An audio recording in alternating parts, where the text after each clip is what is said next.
recording this podcast on a Sunday,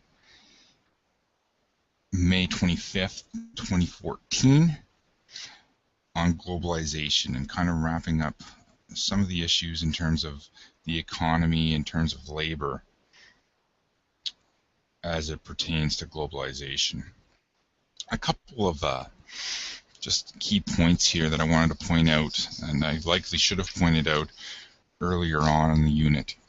Just how globalization relates to Canada and the world. And Canada is often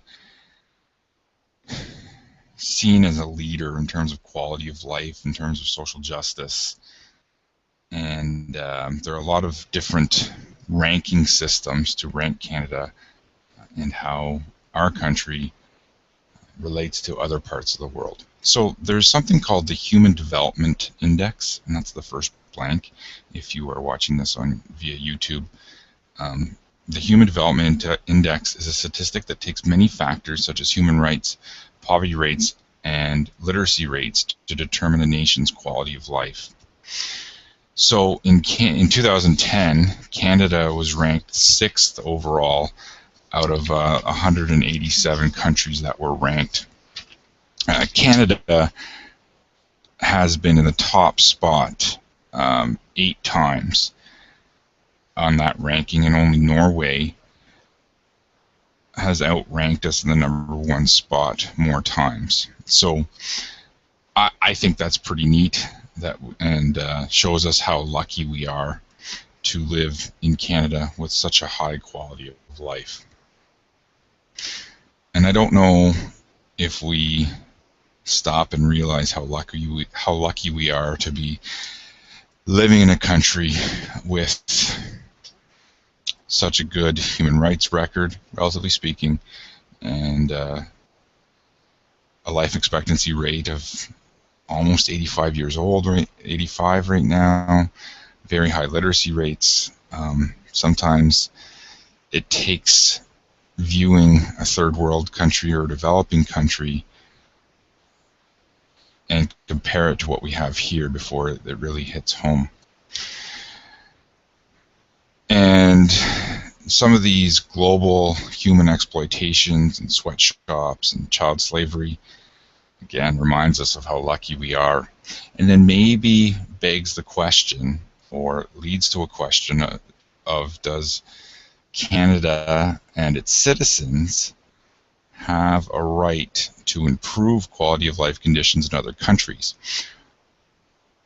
Or is it up to their own countries? I'm going to sneeze. Excuse me, that was awful. Is it up to those individual countries to improve their own? Or is it when Canada goes in and provides human aid, provides food aid, provides foreign aid, is that imposing our culture, our way of life on others? And that's a controversial topic, and I really don't know where I sit on the political spectrum in terms of that. And I'm going to leave a link to the Me to We phenomena, the Me to We, Free the Children kind of social movement that's developing and gaining momentum.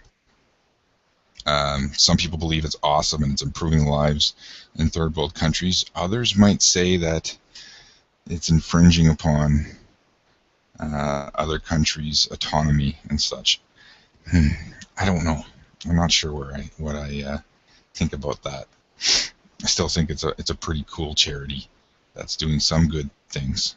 But I'm going to let you develop your own opinions about that.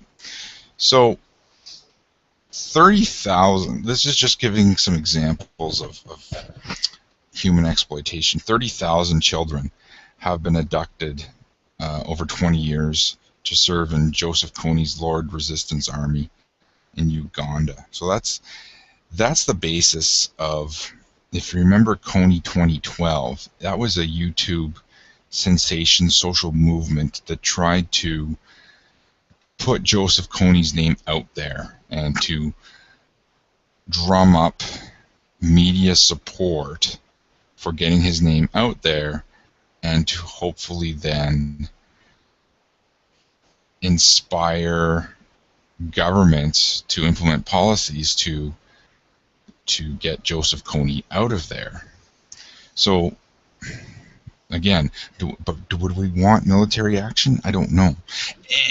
And it's even more prevalent now in Nigeria with the abduction of well over 200 schoolgirls taken. And I don't know, it's awful. And I don't know, would I want the Canadian military to intervene? Part of me thinks there should be some sort of special forces unit that could go in and liberate these women, these children. But I think I've been watching too much Special Forces TV to think that's reality. I don't know what the answer is there. There are parts of the world that still don't believe that girls should be educated, and that's being epitomized by this abduction in Nigeria. And one of the great things that Meet-A-Wee does is build schools to give opportunities for girls to go to school. So that was, if I missed that blank, that's 30,000 children have been abducted. 2 million children work in gold mines worldwide. And if you've ever seen the movie Blood Diamond, again, that's one of those movies that very difficult to watch, but opens our eyes up to some of the injustices of child soldiers and child laborers. And over 12.3 million children are forced into work worldwide. 12.3 million children. But still, I have a hard time getting my head wrapped around that. Now, progressively, and whether this means anything or not, but 117 nations have signed the United Nations Protocol to prevent, suppress, and punish human trafficking. So they've signed this intent. Whether or not it's enforced is the other question, because corporations, as I'm going to talk about in a second, corporations are going to take their labor to countries that could provide the best financial incentive. So do we empower these countries to put in cheap labor by our corporations kind of having the free will to do so? And again, I guess it depends on where you sit on the political spectrum of what you feel, what kind of interventions government should have in terms of business. Left-wing thinkers believe the government should be heavily involved and have a number of restrictions in terms of business and corporate movements. Right-wing thinkers believe that government should have a very hands-off approach to the economy and let big business do what they do to bring in jobs, to help the economy. And again, that's something that you will have to develop an opinion on going forward. What role should the government have in economic activity? In terms of global health and wealth, again, comparing Canada to the rest of the world, Canada and Japan, among some other countries, near the top of life expectancy rate. Canadians are approaching a life expectancy of 85 years, which is incredible. The lowest is the Democratic Republic of Congo, is rated at the lowest in terms of life expectancy, and they're just in around 47 years of age. And so you can see the gap, almost a 40-year gap in terms of life expectancy. That's wild. Now, we're seeing corporations, and I'm talking about corporations like Walmart, Apple Incorporated, likely Nike. These big corporations have more economic clout or more economic power than some sovereign countries. So for example, if we were to rank the 25 most powerful or richest entities in terms of gross domestic product, GDP, Norway would be 24, and then a large corporation would be 25, which I would imagine would be Walmart, but the text from which I'm taking this lesson from doesn't mention it. So out of the largest corporations in the world, or in countries in the world, corporations like Walmart and Apple have more economic clout than 150 plus countries. Just for your reference, Canada is ranked 10th in terms of GDP. So essentially the 10th richest country in the world. So with corporations having this much economic clout and power, are they able to influence political policy at the UN, at the World Trade Organization? I think the answer is yes.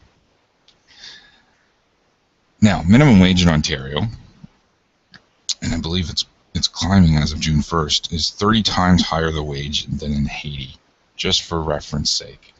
So many people love the idea of minimum wage, but so in Ontario we have all of these labor standards about the amount of hours we can work, about our minimum wage, about our rights to refuse unsafe work, and about environmental restrictions. So when a company sets up shop in Ontario, they have to abide by all of these laws and restrictions, which from a left-wing perspective is fantastic because it's providing workers with this great quality of life. Now from a corporate standpoint, it's causing more regulations or more obstacles to gain a profit.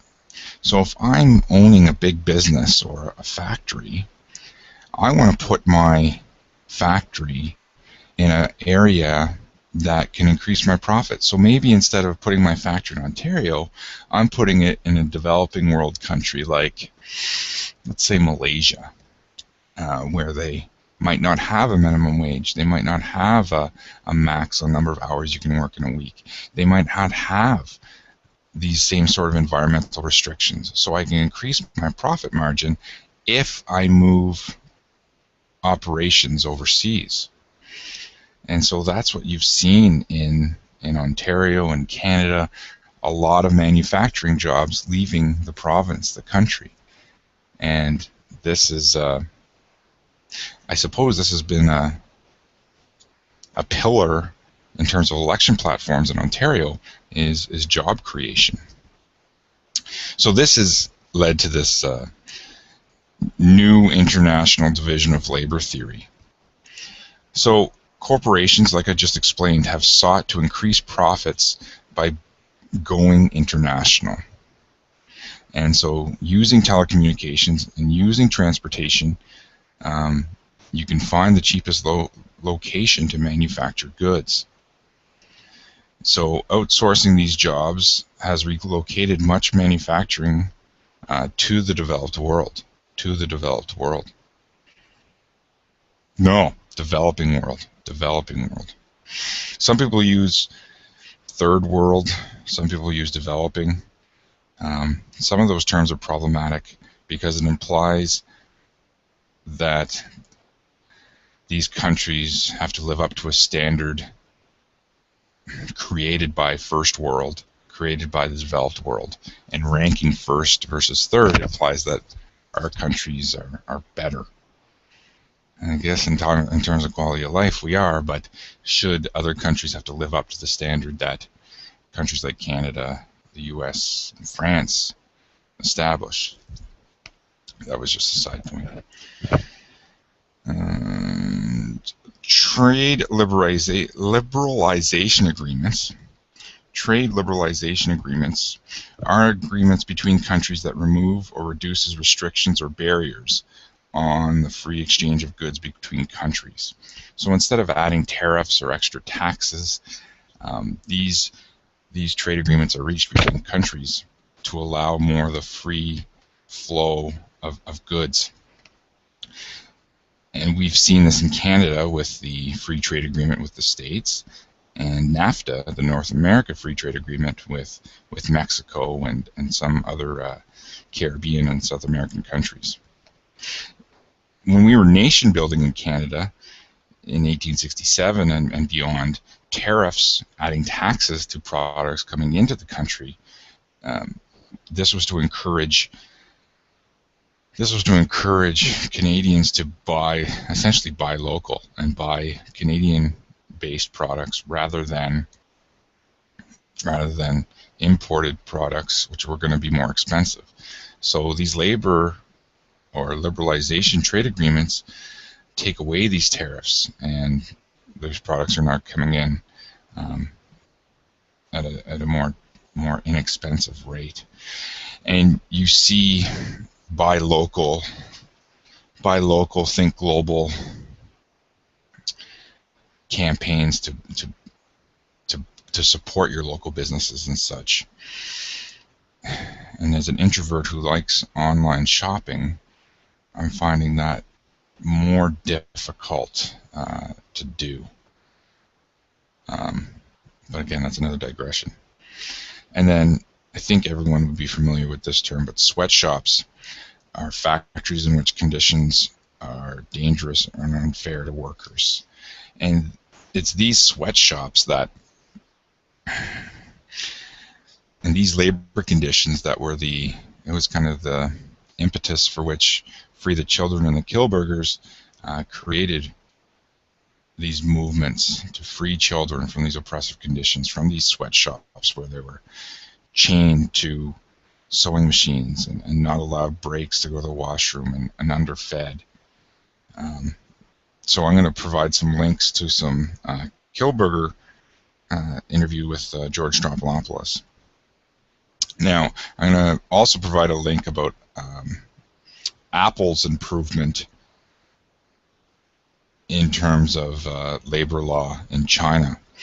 Apple got some poor press years ago with reports that some of the countries where their suppliers were, or some of their manufacturing had occurred, that they were underpaying their workers and providing underage workers with work.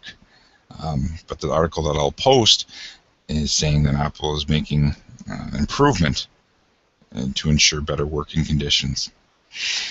Now, the other debate is whether or not, so when a corporation, let's take Nike, goes into a country, and let's use Malaysia, is that a good thing for the country of Malaysia? Is that providing labor and jobs for that country? Perhaps, and perhaps that's giving some spending money for them to build an economic base. Or is it making that country, Malaysia, too dependent on Nike? Is Nike really teaching them certain skills, transferable skills, to go out on their own, to develop their own economic policy, their own economic strategy? Or are they becoming dependent or at the mercy of these large Western multinational corporations? So again, you have to develop an opinion about, is it better to have Nike in Malaysia for the Malaysian people, or is it not? And so I don't know how I feel about that. I guess in a perfect world, I would like each country to have their own economic policy and create their own jobs, and I would love these manufacturing jobs to come back to Canada. I don't know if that's reality or not, but it's just something that's starting to shape your political philosophy and your economic philosophy as you move forward to university. So that concludes our screencast lesson for today. Thanks for listening.